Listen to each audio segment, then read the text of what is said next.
Bismillahirrahmanirrahim. Assalamualaikum warahmatullahi wabarakatuh. Kaifa halukunna, Ananda Ustazah kelas 6 Maryam binti Imran. Semoga selalu dalam penjagaan dan perlindungan Allah ya. Semoga selalu dalam keadaan sehat walafiat.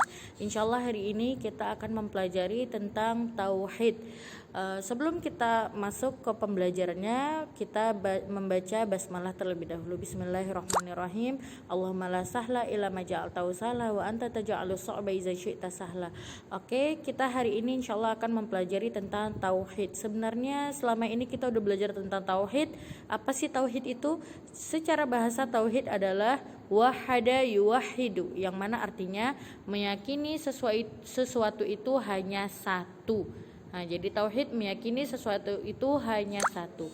Sedangkan makna secara istilah yaitu mengesahkan Allah atau beribadah hanya kepada Allah pada kekhususan yang Allah miliki, yaitu rububiyah, uluhiyah, dan asma wa sifat, dan tidak akan menyekutukan Allah atau tidak akan menyembah kepada selain Allah. Jadi itu makna tauhid. Jadi hanya beribadah kepada Allah saja dan tidak menyekutukannya atau tidak melakukan perbuatan syirik kepada Allah.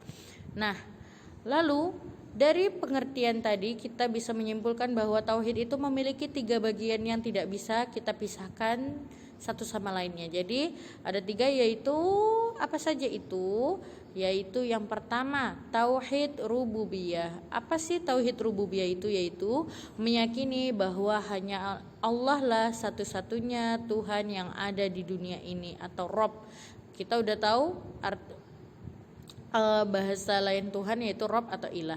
Dan dalam tauhid rububiyah ini kita wajib meyakini bahwa Allah itu yang pertama maha pencipta. Apa dalilnya Zah? Yaitu a'udzubillahi minasyaitonirrajim, Allahu khaliqu kulli syai'.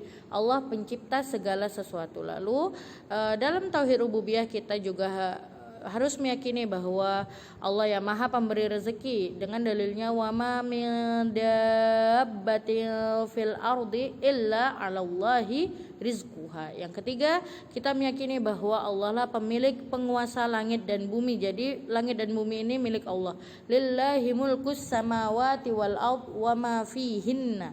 Lalu yang keempat, kita wajib meyakini bahwa Allah lah yang mendatangkan manfaat dan mudarat bagi makhluknya.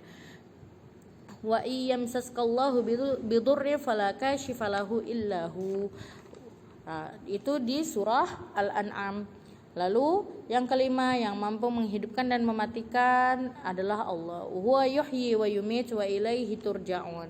Oke, yang kedua tauhid uluhiyah, yaitu mentauhidkan Allah, beribadah hanya kepada Allah dalam seluruh peribadahannya. Jadi ibadah itu banyak ya, tapi niat kita hanyalah untuk Allah, yaitu beribadah hanya untuk Allah saja.